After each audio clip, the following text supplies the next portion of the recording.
Besmal Attorney H. Nakatapat sa mukha ng abogado ang cellphone ni Ella. Magkatabi sila sa couch sa condo na tinitirahan niya. May kapalit ang ngiti ko, sweetheart. Anything. Okay sa akin, anong gusto mong kapalit? Hug. Tumawa rin si Ella. Hug lang pala eh. Okay, smile. Nakapture ng camera ang ngiti ni Attorney Harvey. Sinipat ni Ella ang picture pagkatapos. Perfect. Nakangiting inilapit niya ang sarili para ibigay ang kapalit ng ngiti ni Attorney Velas. Ilang segundo ang yakap na yon. Na-realize ni Ella, yun ang unang yakap mula kay Attorney Velas, aka Mr. Ideal Man, sa loob na maraming taong lumipas na kasama niyang binata. Iniabot ni Ella kay Victor ang cellphone. Tahimik na sinipat ng lalaking screen ng gadget bago ibinalik sa mukha niyang tingin. Nagoglow ang eyes mo, Ella. Bakit naging priceless ang smell ng lalaking to? Hagang kapalit. Crush ko yan since 14 ako. Masyadong matino. Hindi ako pinapansin eh. He's too old for you, I guess. 40-something lang naman si attorney. Attorney? Trusted lawyer ng late lola ko. Nagpayakap ka sa trusted lawyer ng late lola mo? Na-crush mo kapalit ng ngiti niya? Kung magtanong si Victor, ay parang tono ng isang ama na natuklasang nagpapakyut na ang dalagitang anak sa isang lalaki. Yes, may mali sa ginawa ko. Wala siyang ginawa sa'yo? Ginawang ano? Ginawa na hindi niya dapat gawin habang yakap ka niya. Ano ba yung hindi niya dapat gawin na ginawa niya habang yakap ako? Napakabot naman sa sentido si Victor. Ilang segundong tinitigan lang siya na parang naghahanap ng sagot sa kanyang mga mata. Niyakap ka lang ng lalaki. Yan na crush mo kaya naging priceless ang ngiti niya? Oo nga. Special siya for me and look. Ang ganda kaya ng ngiti niya. Oh, anong ginagawa mo? Hindi ba niya ginawa to? Touch my hair? No. Eto. Hindi rin. Hindi niya maintindihan ang ginagawa ni Victor. Hindi rin. How about this? Hindi inaasahan ni Ella ang sumunod na ginawa ng binata. Umangat sa mukha niya ang kamay nito at masuyong hinaplos ang kanyang pisngi. Hindi siya nakasagot. Gusto niya ang init mula sa palad ni Victor na parang lumalaban sa lamig ng pisngi niya na dala ng temperatura sa lugar. Naramdaman ni Ella na maingat na humagod sa kanyang pisngi ang isang daliri ni Victor na nagpaawang sa kanyang mga labi. Bakit ganun ang kanyang pakiramdam? Ano na nga ba ang pinag-uusapan nila? Ella. Hindi. Sagot niya sa tanong. Wala sa mga ginawa mo ang ginawa ni Attorney H that day. Kung hinawakan ba siya ni Attorney Velas, pareho rin kaya ng naramdaman niya sa naramdaman niya kay Victor? Hindi ginawa ng abogadong sinasabi mo ang alinman sa ginawa ko? Hindi nga. Iniisip mo bang hindi siya trustworthy? Mali ka, yung trust ni Lola and trust ko combined. Ang laki nun, and he deserves it. Kaya priceless ang ngiti niya. Ang tanda na kaya ng attorney na yan. Mukha siyang 50 na. Hindi no. At yung smell niya, one of the best smells na nasa collection ko ng photos. Single ba yan? Yep, why? Kung yakap ang hinihinging kapalit ng isang lawyer na single at crush mo, kapalit ng isang nakangiting photo niya, mag-iisip talaga ako ng masama, Ella. Hindi mo isipin yan kung kilala mo siya. Kung isang normal na lalaki ang kasama ng isang babaeng gaya mo, oo, normal siya. Hindi siya bakla. Huwag na natin siya pag-usapan, yung photo mo ang pag-usapan natin. Sa ibang araw na lang, Ella. Magmimit pa ba tayo sa ibang araw? Ayaw mo? Okay, sa ibang araw na lang. Bumalik na naman ang tingin ni Victor sa kanya. Nagtitinginan at nangingitian na lang sila ng mga sumunod na sandali. Pagkaalis nila ng kubo ay sa hospital na tumuloy sina Ella at Manong Sam para dalawin ang komatas niyang ama. Sumama sa kanila si Victor na wala raw sasakyan, kaya makikihitch na lang. Pagdating sa hospital ay mahabang oras ang ginugol ni Ella para pagmasdan ang walang maling niyang ama. Sa init na nararamdaman niya, natiyak niyang ang nasa hospital bed na si Hugo ay ang tunay nga niyang ama. Napakaraming tanong ni Ella. Marami siyang gustong malaman. Marami rin siyang gustong ikwento sa ama. Nasa ngayon ay kailangan niyang sarilinin muna dahil hindi pa siya kayang sagutin ito. Bago niya iniwan ang ama, maingat niyang hinawakan ang kamay nito. Kasunod ang pagbulong. Wake up, Papa. Wake up, please. For us. Pagkagaling ng hospital, tinuloy ni Ella ang paglilibot sa lugar. Paraan niya yan para ibaling sa ibang bagay ang atensyon. Kung mananatili siya sa mansyon at mag-iisip lang, lalo siyang malulungkot. Kinukunan niya ng pictures ang lahat na magandang makita niya sa paligid, mula sa mga ligaw na bulaklak sa tabi ng daan hanggang sa mga taong naglalakad at nagkwekwentuhan. May mga nakunan na naman siyang mga estranghero at estranghera na nakangiti. Hindi pinansin ni Ella ang narinig niyang busina. Tuloy-tuloy lang siya sa paisa-isang mga hakbang. Papalubog na ang araw ng mga sandaling yon. Galing siya ng hospital. Hindi na lang ang ama nila ang naroroon. Nandoon din ang kanilang lolo na inatake ilang araw pa lang sila sa sagada. Hindi makapaniwala si Ella na ang bagong pamilya na pinuntahan niya para mapunan ang nararamdaman niyang kakulangan ay tila isa-isang mangiiwan. Pang-ilang araw na yon na pabalik-balik siya sa hospital. Pamilyar na pamilyar ang pakiramdam. Sa huli hindi na kinaya ni Ella. Nagbalik lahat sa kanya ang pakiramdam nung si Lola Agripina ang nasa hospital. Hindi na naman siya makahinga kaya kinakailangan niya lumabas ng hospital. Si Manong Sam na laging handang maghatid at sumundo sa sinuman sa kanilang magkakapatid ang nag-drive para sa kanya. Pagdating nila sa kalye na maraming naglalakad na mga turista, hiniling ni Ella kay Manong Sam na ibaba na lang siya sa tabi ng kalsada. Gusto niyang maglakad. Tumango lang ang driver at sinabing hihintay ng text o tawag niya para magpasundo. Tahimik siyang tumango. Bago umalis si Manong Sam, sinabi muna sa kanya na hindi na raw nito nakikita ang dati niyang ngiti. Namasa ang mga mata niya. Tumalikod na siya bago pa makita ni Manong Sam ang mga luha niya. Wala siyang idea kung paano tinatanggap ng mga kapatid niya ang sitwasyong yun. Siya ang pinaka-emosyonal dahil sa sitwasyong pinanggalingan niya. Ang pinakamasakit na linggo sa buong buhay niya. Naulit ang busina kasunod ang pag-agapay kay Ella ng isang crystal black na kotse. Hindi na sana niya papansinin kung hindi lang tumabi ang sasakyan para humarang sa mismong daraanan niya. Nag-angat siya ng mukha. Si Victor ang nakita niyang nasa manibela nang bumaba ang tinted na salamin. Hi! Bati nito nakangiti. Ihatid na kita. Salamat pero mas gusto ko maglakad lang. Ella, wait! Napalingon siya sa tumawag. Kabababa lang ni Victor ng sasakyan. Halos kasabay ng paglabas ng lalaki sa driver's side, ang babaeng umbis naman sa backseat at lumipat sa driver's seat. Isang chubby na fashionably short, ang gupit na itim na buhok, ang babaeng lumipat sa driver's seat. Kung kilala lang niya ang babae, isipin niyang galit sa kanya dahil inirapan siya. Hindi niya kilalang babae, kaya inisip ni Ella na mali lang siya ng tingin.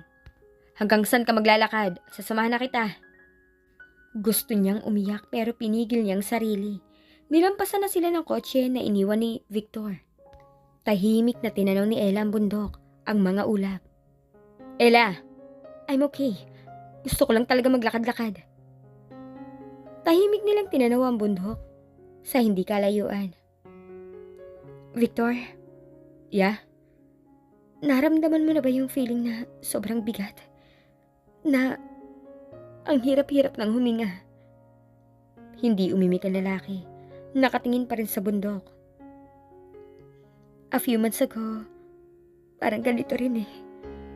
Lumalabas ako para saglit na huminga. Natapos yung mahirap na sitwasyon na yun. May mga dumating na good news. Natuwa ako.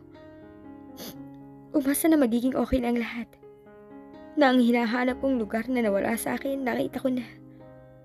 Yung pakiramdam na wala akong place sa malaking mundo. Nawawala na. Kaya lang, nag-build pala ako ng sobrang taas na hope. Naguguho rin pala agad.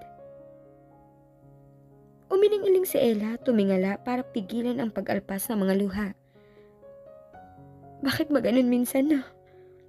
Yung mga bagay na ang lapit-lapit na akala mo magagawa mo ng abutin para panghawakan. Saka naman nawawala. Ang isiping dalawa sa itinuturing niyang bagong pamilya na pupuno sa nararamdaman niyang kakulangan Anumang sandali ay mangiiwan. Sapat na para umalpas ang mga butil ng mga luha ni Ella. Agad niya yung tinuyo. Hindi siya dapat umiyak sa harap ni Victor. Tumingala si Ella at ngumiti. Papagabi na pala. Sabi mo gusto mo lang maglakad. Bakit umiiyak ka na? Hindi ah. Kailangan talaga. Umiyak ka sa tabi ko. Sabi ni Victor. Hindi nga ako umiiyak. Aalis na ako. Baka hinahanap na ako sa... Hinagip ni Victor ang braso ni Ella para pigilan ang sana ay pagtayo niya. Sinubukan niyang bawiin ang braso pero hinigpitan nito ang paghawak nun. Hintayin nating mabuo ang mga gray clouds. Aalis ka na para umuwi sa mansyon? Lahat sila nagwo-worry sa sitwasyon ng lolo at papa mo. Sinong iyakan mo roon? Tumungo siya na hindi niya dapat ginawa dahil naglalaglagan ang kanyang mga luha.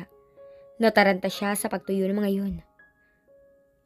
Kung naiiyak ka, bakit kailangan mo pang itago ang mga luha sa ngiting halata namang pilit lang? Don't hide the pain, Ella. Cry. Cry all you want. It's okay.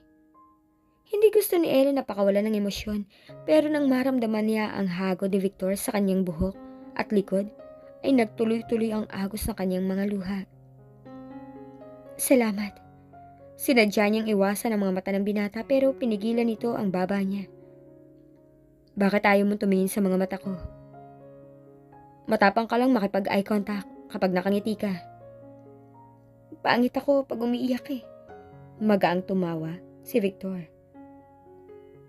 Lagi na lang kasi ako nasasalang sa ganitong sitwasyon. Sobrang pamilyar ng pakiramdam kaya ang hirap labanan. Ang bigat kasi sa dibdib ko eh. Napatingin siya sa dibdib ni Victor na nabasa niya ng mga luha. Binasa ko ang damit mo, sorry. Ella, kung naghahanap ka ng place to breathe, hanapin mo lang ako. Masyadong maliit ang sagada para hindi mo ako makita, Ella. Pwede mo akong iyakan anytime you want. Sobrang na-appreciate ni Ella ang sinabi ng binata. Salamat. Hindi maipaliwanag ni Ella, pero nakatulong ang presensya ni Victor para gumaan ang pakaramdam niya. Ang lalaki na ang naghatid sa kanya sa mansyon. Hindi rin sila nagtagal dahil kinailangan nilang bumalik sa ospital. Pagkatapos niyang matanggap ang tawag ng ate niya, iniwan na raw sila ng kanilang abuelo. Sa 26 years ni Victor sa mundo, hindi pa nangyaring buong-buong nakuha ng isang babae ang atensyon niya sa maikling panahon. Ang huling seryosong relasyon niya, ilang dates muna bago nakuha ng ex-girlfriend niya ang buong atensyon niya. Lumalim ang damdamin niya habang tumatagal sila magkasama. Iba si Ella Montemayor Wilson. May malakas na hatak ng dalaga na hindi may paliwanag ni Victor. Sa unang pagtatama pa lang ng kanilang mga mata sa shop ng gabing yun, iba na kaagad ang pakiramdam niya. Gusto niyang paulit-ulit na titigan ng babae. Gusto niyang panoorin ang bawat kilos ni Ella, pagmasdan ang inosenteng ekspresyon nito, at titigan ang damdamin sa mga mata ng dalaga. Nang makita ni Victor ang babae sa kubo, ni Uncle Iko ay nagliwanag yata ang mundo. Nagising ng gusto ang antok-antok niyang diwa. Hindi niya napigilan makipagkwentuhan sa dalaga. Gustong-gusto niyang titigan ang bawat ngiti ni Ella, ang kislap ng mga mata ng dalaga at ang paiba-ibang reaksyon nito sa mga sinasabi niya. Hindi nagustuhan ni Victor ang glow sa mga mata ni Ella nang ikwento ang priceless smile ng isang attorney Velas. Hindi niya alam kung saan galing ang naramdaman niyang disgusto sa pangalan ng abogado. Parang hindi niya gustong binabanggit yun ni Ella. Hindi niya alam. Nalilito siya at hindi niya nais mag-isip pa. Hindi lang talaga gusto ni Victor ang tunog ng pangalan ng abogadong yun. Iba ang pakiramdam na ginigising ni Ella. Mahirap intindihin, lalong hindi niya maipaliwanag ang masidhing pagnanais na makasama ang babae. Ipinagpalit niya ang lakad nila ni Joy na ilang linggo nang nakaset. Plano niyang samahan si Ella sa paglalakad sa kalye. Hindi gawain yun ng isang Victor Kula. May isang salita siya, isang salita na sinira niya dahil kay Ella. Ang hirap maintindihan ng bago niyang pakiramdam na yun. At lalong hindi gawain yun ng isang Victor Kula na mahigit isang taon nang palipat-lipat ng lugar para takasan ang sitwasyong hindi pa rin niya magawang umalpas hanggang ngayon. Si Joy naman, sinadya pa siya sa sagada para makipag-bonding. Pero ayun, itinaboy niya pa uwi para samahan si Ella sa walang direksyong paglalakad sa kalye. Ibang-iba ang ngiti ng babae kaysa nung huli niyang makita. Walang idea ang dalaga na pigil din niyang sarili na hilahin at ikulong ito sa mahigpit na yakap niya. Hindi siya makapaniwala na may ganun siyang weird na pakiramdam. Hindi yun ang nararamdaman niya sa mga babaeng bagong kakilala. At ng mga sandaling yun, sa lamay ni Don Hugo ay naroon si Victor. Nakapako na naman ang atensyon ni Ella kaya wala na siyang inintindi pa sa paligid. Naroon ang babae tahimik sa upuan nito katabi ang ilan sa mga kapatid. Hindi tumitinag at nakapako ang tingin sa isang direksyon. Metro ang pagitan ng pwesto nila. Ella, narinig ni Victor ang boses ng isang lalaki. Paglingon niya kasama ni Carrie Wilson, ang lalaking una niyang nakita sa isang nakangiting litrato na iniingatan ni Ella sa cellphone nito. Ibinalik ni Victor ang tingin kay Ella. Tumuwid ng upong dalaga bago lumingon sa tumawag dito. Kitang-kita ni Victor kung paanong mula sa pagod na blankong mukha, nagkaroon ng damdamin ang mga mata ni Ella bago yun namasa sa mga luha. Hindi na niya nakitang nalaglag ang mga luha ng dalaga. Tinawid na ng abogado ang pagitan ng mga ito at mahigpit na niyakap ang dalagang sentro ng kanyang atensyon. Inilayo kaagad ni Victor ang tingin.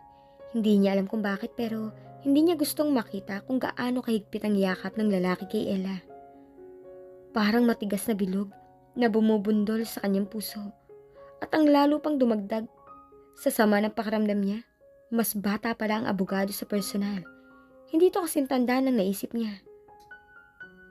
Hindi na umalis ang abogado sa tabi ni Ella sa buong oras ng lamay ni Don Hugo. Hindi na nakalapit pa si Victor. Ang nagawa na lang niya, panoorin kung gaano ka-natural sa abogado na hawakan si Ella. Kung gaano kadaling kabigin ng abogado si Ella sa katawan nito at aluin sa pamamagitan ng mga bulong na ang dalawa lang ang nakakarinig. Gustong bumuhat ng mga bangko ni Victor at ibalibag. Hindi nga lang niya maaaring gawin, kaya ang tanging nagawa niya ilayo ang tingin sa dalawa at ikuyom ang mga kamay. Dalong napaigting sa inis niya ang katotohanang nakatulog si Ella sa dibdib ng magaling na abogado. Ella trusted the man so much and Victor didn't like it. Kung ang tiwala ni Ella sa abogado o ang katotohanang hindi siya kinakailangan dahil nasa tabi nito ang abogadong yun, ang ikinakainis ni Victor ay hindi niya alam. Hindi na bumalik si Vic sa mansyon ng mga Wilson pagkatapos ng gabing yun. Nagkulong na lang siya sa kubo ni Uncle Rico. Pinanood niya mga ulap. Nakapagtatakang hindi na si Lilette ang iniisip niya. Si Ella na at ang magaling na abogado. Sa libing ni Don Hugo, sumunod na nakita ni Victor si Ella. Wala nang abogado sa tabi nito. Mukhang hindi na nahintay ng abogado ang libing ng Don. Gustong saktan ni Victor ang sarili na mas gusto niyang makitang mag-isa si Ella na nalulungkot kaysa may karamay ito. Okay, hindi tama ang ganung pakiramdam pero pwede naman kasing iba na lang ang maging karamay ni Ella. At pwede rin namang siya na lang ang iyakan ni Ella. Handang-handa ang balikat niya para sa dalaga. Sa reading ng Last Will and Testament ng abuelo, ay naroon si Ella kasama ng mga kapatid sa ama. Wala siyang interes sa mana mula kay Lolo Hugo. She had everything and more. Mas kailangan niya ng pamilya. Pero sa kung anong dahilan, yun ang nawawala sa kanya. Dumaan lang sa pandinig ni Ella ang binabasa ni Attorney Ferrer. Isa-isa niyang narinig ang mga pangalan ng kapatid na kinabitan ng mana mula sa kanilang Lolo Hugo. Hindi niya alam kung ano-anong iniisip ng mga kapatid na mga sandaling yon. Pangalan ni Ella ang huling binanggit ni Attorney. Kasunod ang mga iniwan ng abuelo para sa kanya. Hindi na niya pinakinggan lahat. Hindi siya interesado sa anumang makukuha. Kung mayroon man sa mga kapatid niyang gustong kunin ang kanyang mana, ibibigay niya. Hiling niya sana, hindi maputol ang ugnayan nila magkakapatid sa pagkawala ng lolo nila. Pangalan ng hotel sa Baguio, porsyon ng agriculture land sa Sagada, share sa mining, at 50 million cash ang huling narinig ni Ella na rumihistro sa kanyang isip. Hindi niya yun kailangan pero yun ang inilalatag ng sitwasyon sa kanyang harapan. Ang pamilya na kailangan niya, yun naman ang mailap. Nang iwan na ni Lola Fina, sumunod si Lolo Hugo. Sino nang susunod na mangiiwan? Ang ama nila? Mariin ang naging pag-iling niya sa naisip na yon. At dahil comatose pa rin ang ama nila, may dahilan pa silang magkakapatid na manatili sa sagada. Nagangat lang ng tingin si Ella pagkatapos na marinig na may kakabit na proviso ang kanilang mana. Binanggit din ng abogado ang properties na may iwan at ang maaaring mawala sa kanya sa oras na hindi niya magawa ang nakasaad sa proviso. Tiningnan lang ni Ella ang envelope mula kay attorney. Envelope na naglalaman ng sulat mula sa kanyang lolo, na si Lolo Yugo. Nasa silid lang si Ella, nakahiga sa kama at nakatutok ang tingin sa itaas. Hindi niya binuksan ang sulat. Bakit niya kailangan gawin ang proviso kung wala naman siyang interes sa mana? Ang pagstay niya sa sagada ay gagawin niya nang hindi kailangang ikabit sa mana. Gusto niya at nag-enjoy siya. Wala ring problema ang isang buwang nasa sagada siya, lalo na ang bonding nila ng mga kapatid. Gustong gusto niya yun. Maya-maya bumangon si Ella. Itinuon sa side table ang tingin kung saan naroon ang sulat mula kay Lolo Yugo. Ano kaya ang nais sabihin sa kanya ng abuelo? Hindi rin napigil ni Ella ang sarili. Binuksan niyang sulat at hindi siya makapaniwala sa mga nabasa. Alam ba ni Lolo Yugo na wala siyang pakialam sa mana? Kaya nag-iwan ito ng ganong klase ng instructions at kondisyon. At lalong hindi siya makapaniwalang gagamitin ng abuelo ang isang lupang nakasanla para mapasunod siya. Napapailing pa rin na inulit ni Ella ang pagbasa sa sulat. Gusto niyang matiyak sa sarili na totoo ang nakikita. Ano nga kaya ang nakasaad sa sulat ni Lolo Yugo? Bakit bigla na lamang nabigla si Ella?